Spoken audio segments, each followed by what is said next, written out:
Em nome do Pai, do Filho e do Espírito Santo. Amém. Vamos continuar então a Coroa da Santidade. Hoje é um trecho muito bom que vai assim bater com o que a gente está vivendo. Sempre a Divina Vontade acompanha o progresso da nossa caminhada. Então vamos pedir, bem Espírito Santo, vinde por meio da poderosa intercessão da bem-aventurada Virgem Maria, a São Miguel Arcanjo e todas as milícias celestes, né? Vinde Espírito Santo, vinde por meio da poderosa intercessão da bem-aventurada Virgem Maria, São Miguel Arcanjo, né? Pela intercessão de São Miguel Arcanjo e toda a milícia celeste. Vinde Espírito Santo, vinde por meio da poderosa intercessão da bem-aventurada Virgem Maria, vossa amadíssima esposa e nossa mãe. Amém. O presente, o dom da divina vontade atacado por Satanás. Ideólogos precipitados, né? Pessoas que não estudam, que não leem, que não vão a fundo e excessivamente zelosos, né? Doutores da lei, doutores do magistério, da igreja, né? Que só ficam batendo, né? Com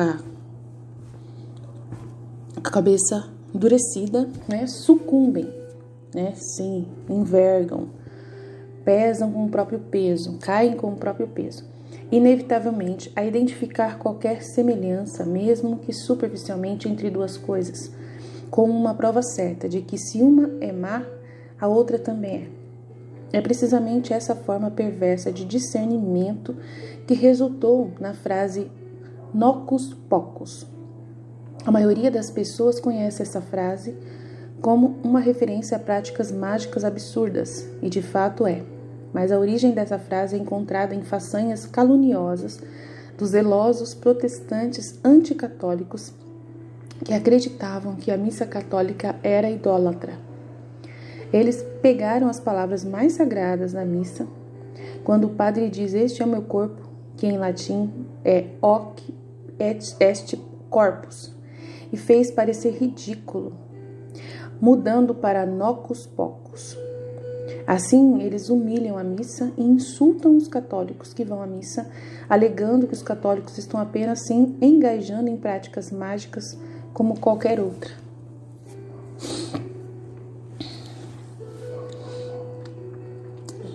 Pagãos, né, cujos rituais de fato têm pelo menos uma semelhança superficial com a liturgia católica. Mentes e corações exigentes sabem melhor. Eles realmente sabem que os acessos de demônios podem ser informativos e a respeito de obras ocultas da graça.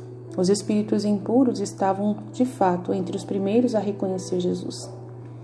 Aqueles que discernem em oração sabem que, como discutimos acima, o diabo sempre deseja imitar as coisas de Deus e que a ausência de tal zombaria prova apenas que o diabo não se importa particularmente com a coisa em questão, porque não é muito perigoso para ele.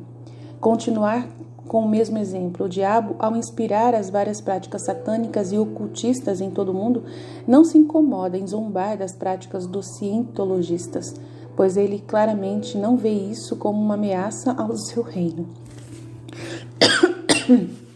De fato, essa missão de tornar conhecida a divina vontade é tão grande e tão santa que o diabo não poupou despesas para tentar lavá-la como uma torrente de pecado, erro e feiura direcionada a ela.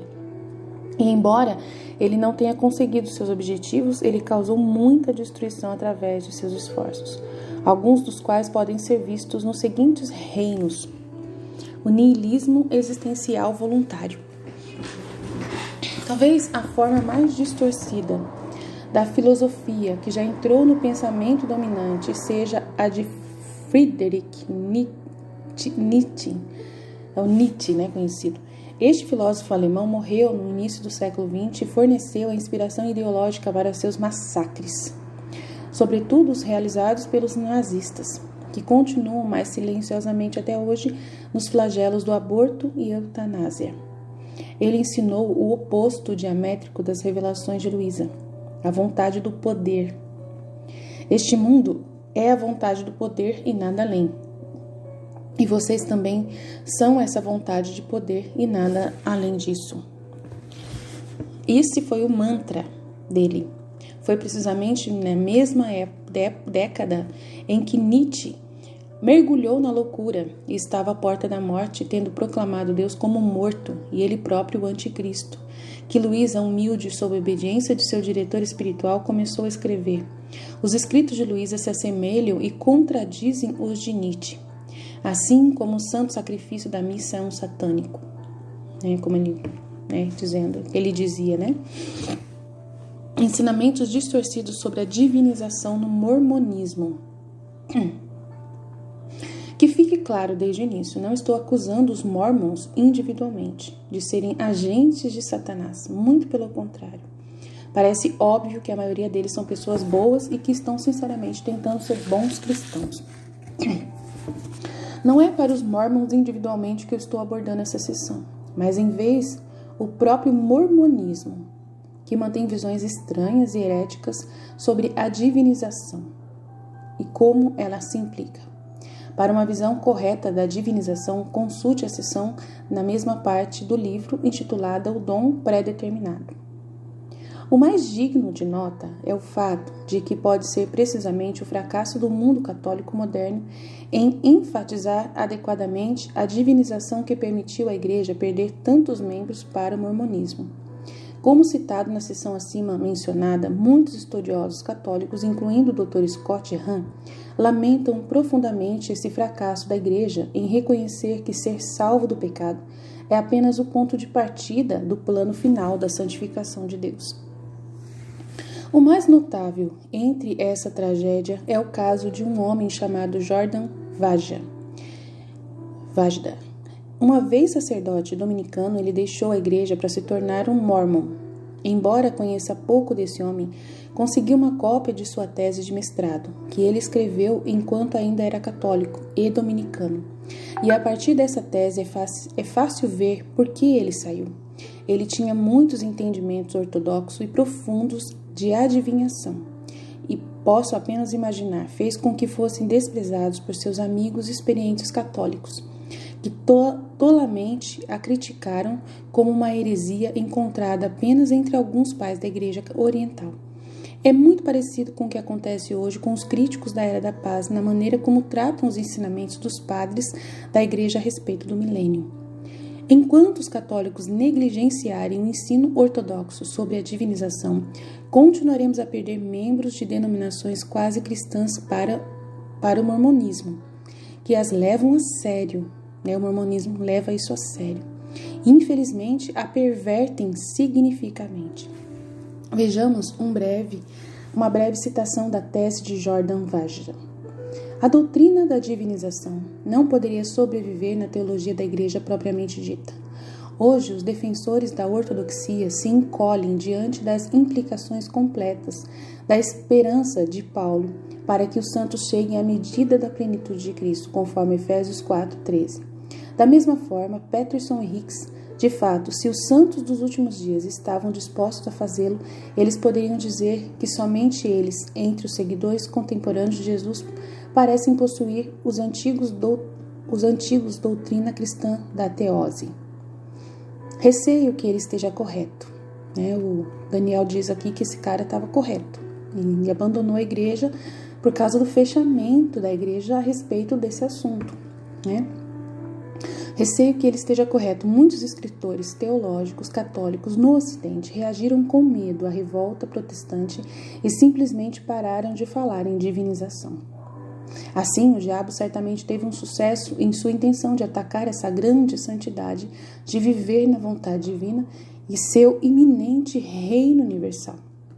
Ele fez isso aqui, inspirando grandes distorções desses ensinamentos e a se tornarem populares nos reinos não católicos, afastando assim incontáveis almas da única igreja verdadeira, as mesmas almas que deveriam se dedicar para apreciar o reino de Deus, de dentro da igreja católica. Oh, meu Deus, me dá forças, Senhor, me dá força, Senhor. Graças a Deus que eu tenho Daniel O'Connor para me ajudar. Graças a Deus que é um leigo como eu, que está me instruindo, que está me ajudando a confiar, Senhor, a confiar de que é possível, apesar de todas as dificuldades, de todas as lutas que a gente vai enfrentar. Obrigado, Senhor, muito obrigado mesmo. O movimento da nova era é o gênero teoria. O movimento da nova era é a zombaria do diabo das revelações de Deus para a igreja da nova era da paz, que está por vir, a vinda do seu reino na terra, pois de fato ele tem a semelhança necessária para imitar as coisas de Deus, pois os novos agers sustentam que a humanidade está no limiar de uma transformação espiritual radical. Muitas vezes eles identificam isso como a chamada Era de Aquário. A maioria dos autoproclamados novos agers, nova era, provavelmente são pessoas boas que foram enganadas. Eles podem até ser inspirados por intuições perfeitamente válidas de que realmente existem grandes mudanças iminentes em escala mundial, que vai acontecer. Mas seguem essas inspirações em direções sombrias, perigosas e errôneas, Espiritismo. Eu já apresentei isso no canal, gente. Se eu fosse uma pessoa conduzida pelo diabo, eu já teria ido para o lado deles.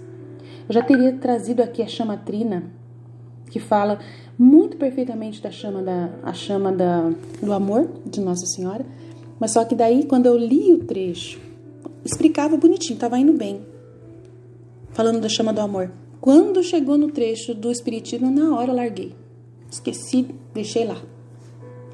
Se eu fosse uma pessoa que eu fosse contra a minha igreja católica, eu tinha ficado e usado esse material. É perfeito o que ela fala, que a pessoa fala lá.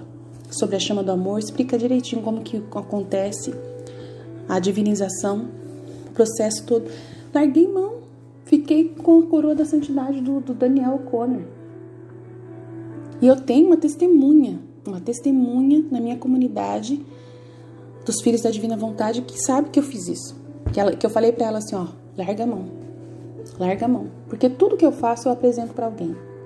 Nunca tô sozinha. Sempre onde 2 ou mais estão reunidos é Deus que está no meio. Então, nunca tô sozinha. Ela mesma concordou comigo ali. Nossa, perfeito. Fala mesmo da chama de amor. Mas só que quando a gente viu a parte do Espiritismo, eu falei pra ela, larga a mão. Larga a mão, que Jesus pediu pra largar a mão.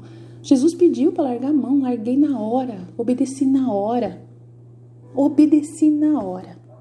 Então, vocês têm que saber. Eu não sou uma pessoa contra a minha igreja católica. Eu quero na igreja católica esse dom. Esse dom tem que nascer na igreja católica. E se depender de eu morrer para fazer isso, eu vou fazer. Aqui no Brasil, pelo menos, eu vou ser representante. Custe o que custar. Eu vou pegar firme, eu vou fundo nesse dom da divina vontade. Eu não vou parar. Custe o que custar. O demônio não vai ganhar. Ele pode tentar, mas ele não vai ganhar.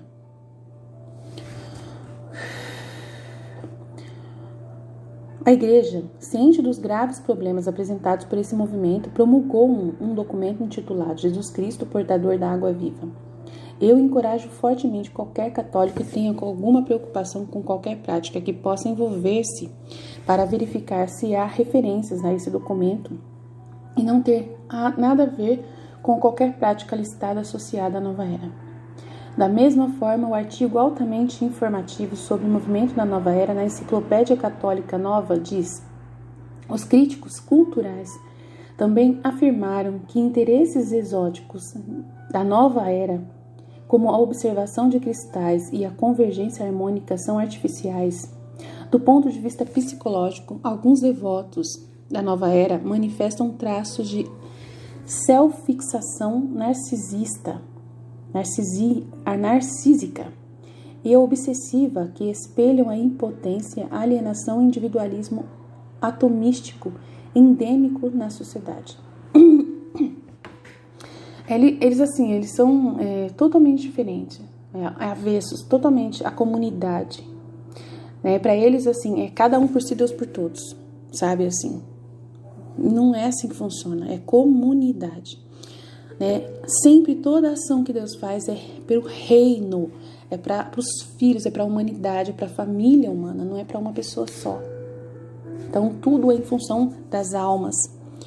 A Santa Faustina, que viveu o dom da divina vontade plenamente, ela claramente deixou claro, né? Jesus falou para ela e ela deixou claro no diário dela: você não vive para si, mas para as almas.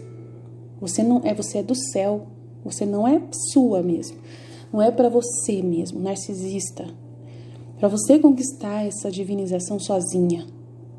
Não é assim. Se fosse assim, eu estaria sozinha na minha vida aqui lendo o livro do céu, não estaria me importando com ninguém, não estaria me batendo na minha cara aqui, mostrando a face, né? Falando da minha intimidade para ninguém, não estaria passando por tanta vergonha que eu tô passando. Tanta dificuldade que eu tô passando aqui. Se eu estou me expondo aqui é porque tem um motivo muito grande. Vocês não precisam fazer o mesmo que eu faço. É um motivo muito forte para vocês poderem ter uma referência. Precisa ter uma referência viva, que aponte aonde está o dom da divina vontade, como esse dom é, como realmente ele existe e tal. E usar todos os meios para isso. Quem achou o livro da Coroa de Santidade foi eu. Quem achou o livro do Céu para o Brasil foi eu. Quem trouxe esse material para a disposição de vocês foi eu. Em Jesus Cristo. Foi Ele quem em mim agiu para acontecer isso. Ninguém mais teve essa coragem. Ninguém mais teve essa capacidade. Tem que ter muita dedicação, muita força de vontade, muito gasto, muita despesa de tempo, de dedicação. Tem que largar tudo que você faz para poder fazer isso. E eu fiz isso por Jesus e para vocês. Então tem que pensar muito bem. Quando você entrar para fazer uma coisa, uma missão, você tem que largar tudo para poder. E eu assumi com todas as minhas forças.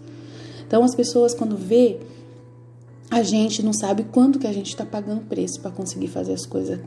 A pessoa, quando ela vem criticar a gente, né, fazer o que a pessoa fez ontem, ela não sabe o que eu tô ralando para conseguir. Mas graças a Deus que Deus ele me guia e faz eu ter testemunhas vivas do meu trabalho.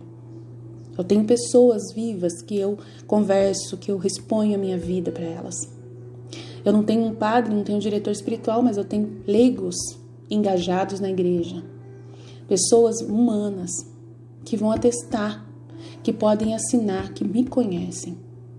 Claro que podem, de repente, ter medo em algum momento de se comprometerem. É normal isso. Jesus também não teve ninguém na hora que ele estava na cruz. Ninguém.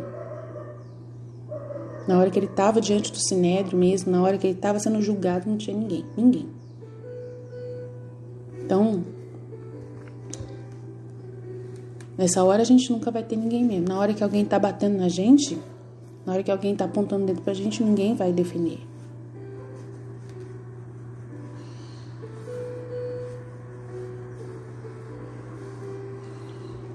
Eu não posso reclamar. Minha comunidade ontem foi uma benção. O pessoal foi muito legal comigo. Antes de eu ouvir o áudio, o pessoal já falou assim: ali não acredito em nada que essa menina falou. Eu fiquei encantada com isso. Então eu agradeço muito vocês por isso. Teve pessoas que mandou mensagem pra mim, eu nem tinha ouvido o áudio que a menina tinha mandado. Falando ali: não se preocupa não que eu tô do seu lado. Isso acontece, isso é normal. As pessoas vão ter inveja, vão atacar mesmo, o inimigo vai atacar você. Foi muito lindo isso. Fiquei muito feliz, sabe, com essas atitudes, porque é sinal de que Jesus conhece, que eu não sou tão forte como ele era. Eu não sou tão forte como ele era, eu precisava disso. Então ele permitiu que a cruz viesse, mas veio também uma água fresca. Ele permitiu isso. Graças a Deus, eu agradeço de todo o coração por essas pessoas que me conhecem, que caminham comigo já faz um tempo, que me ouvem todos os áudios que eu faço e vão acompanhando o progresso. Veem que eu sou uma pessoa humana, que estou sendo conduzida sozinha, não é sozinha. Eu não estou sozinha. Se fosse sozinha, elas já teriam percebido, com certeza. Um perigo mais profundo do movimento da nova era, no entanto, não é que seja permeado por fraude, mas que seja permeado por demônios. Muitas práticas da nova era explicitadamente abrem a alma para atividades espirituais demoníacas. E a disseminação desse movimento é, em parte, a responsável pela disparada necessidade de exorcismo na igreja hoje, que é através do espiritismo, né? Sua eminência da era não é a única maneira que deu o movimento da nova era ser um ataque à vontade divina. É também através da promoção da teoria do gênero diabólico. O documento da igreja acima mencionado também ensina: a nova era é o que está nascendo. Está nascendo será povoado por perfeitos. Andrógenos. O cristianismo deve ser eliminado e dar lugar a uma religião global e uma nova ordem mundial. Então, a nova era é o que está nascendo. Eles querem que seja povoado o mundo por perfeitos, andrógenos, e o cristianismo deve ser eliminado e dar lugar a uma religião global e uma nova ordem mundial. Andrógeno é o termo operativo aqui, pois se refere a uma natureza humana privada de masculinidade ou feminilidade. Talvez em nenhum lugar a vontade divina seja revelada mais claramente do que no sexo de alguém. Hoje, uma das mentiras mais zelosamente promovidas do modernismo é a noção de que o sexo é uma escolha sua, ou que a orientação sexual pode ser seguida mesmo que implique uma perversão grave. E agora essa perversão é abençoada e institucionalizada pelo governo, maneira de casamento entre pessoas do mesmo sexo, que está se tornando cada vez mais a lei da terra em todo o mundo ocidental. Essa diabólica teoria de gênero foi condenada com razão e força pelo Papa Francisco, que sem dúvida a vê pelo que é: o assalto fundamental à vontade soberana de Deus na própria realidade material, em que esta vontade divina é tornada mais clara, frequentemente promovida ostensivamente sob o disfarce inocente de prevenção ao bullying. A teoria de gênero não para até que subverta toda a ordem natural até os confins da terra, que é o anticristo que quer fazer, que deseja subverter e destruir tudo o que foi estabelecido por Deus no jardim do Éden, as almas e corpos de Adão e Eva. Nossa, eu conversei tanto com Deus sobre isso, gente. Eu conversei tanto com Deus sobre a sexualidade, né? Falando para Jesus, a sexualidade, como que funciona? Na vida, na divina vontade, vai ter o sexo da família, vai ter o casal, a família, tendo filhos. E aí ele fala claramente para mim: filha, o ato humano de Adão, ele fala isso no livro do céu, e ele falou para mim explicando: o ato humano de Adão foi justamente pedir a sua esposa para mim, pedir uma companheira que lhe fosse compatível. O ato dele na divina vontade, ele teve coragem, ele teve liberdade na divina vontade, antes de haver o pecado, de pedir para mim, para eu dar uma companheira compatível para ele. E eu achei que isso era muito bom. Tanto que eu, fiz ele dormir e eu tirei a Eva dele. Teve um momento que o ano passado, o demônio veio, tentar. Foi uns testes que eu passei o ano passado, muito fortes, E eu passei, graças a Deus. E o demônio, ele fez eu pensar que quando Adão dormiu, que na hora que Jesus tirou a Eva, que a Eva que ele tirou de Adão era o dom da divina vontade. Porque pedir a Eva, era a vontade humana dele, e não a vontade de Deus. Naquele momento, eu entendi do jeito que essas pessoas da nova era entendem. Porque o demônio veio, e foi aquele ataque do demônio que a Luísa recebeu, eu também recebi. No volume 1. Eu também fui tentada pelo demônio, visitada por ele. Passei por um momento de trevas terríveis o ano passado. Tudo para poder, passar por o teste, para começar a ter o direito de traduzir o livro do céu. Não poderia continuar a minha missão, não poderia relar no livro do céu se eu não passasse nesse teste. E eu fiquei quieta. Jesus não esclareceu para mim, porque na hora do teste ele não está, ele fica observando de fora. Eu já falei isso para vocês, o Espírito Santo parece que se retira de você para ver o que você vai fazer. E deixa você, é a mesma coisa que ele fez com a Luísa, deixou ela sozinha para ver o que ia acontecer. E assim, eu fiquei sozinha. O demônio falou tanta coisa pra mim. Ele me falou tanta coisa que tem gravado até hoje as coisas. Eu gravei tudo. Jesus Cristo. Meu Deus do céu, tanta coisa maluca que vocês não têm noção das coisas que ele falou pra mim. Tá tudo gravado. Tá aqui. Tem até um vídeo sobre isso que eu fiz pra colocar no canal. Depois que eu passei nesse teste, depois que eu passei por esse teste, eu joguei fora eu falei assim, Jesus, eu vou jogar fora tudo o que eu fiz no canal antigo. Tudo. E tinha coisas muito santas lá, muito lindas. Mas para provar pro Senhor que eu não me importo com nada do que eu escrevi, com nenhuma revelação que tenha vindo para mim, e que o Senhor permitiu que viesse pelo demônio. Eu não me importo com isso. Eu não vou me preocupar com isso. Eu vou focar no livro do céu e somente no livro do céu. E não vou dar atenção para essas coisas que tá vindo. Vou totalmente esquecer tudo isso. No meu Facebook, se vocês procurar, tá os vídeos lá. Abandonei tudo, mas eu não tirei. Jesus não deixou eu tirar. Ele falou assim, não, deixa lá. Só para você provar para as pessoas que foi real. E para provar para elas depois que você montou um canal novo e desse canal novo você fez o melhor que você pôde na maior transparência e na maior simplicidade possível.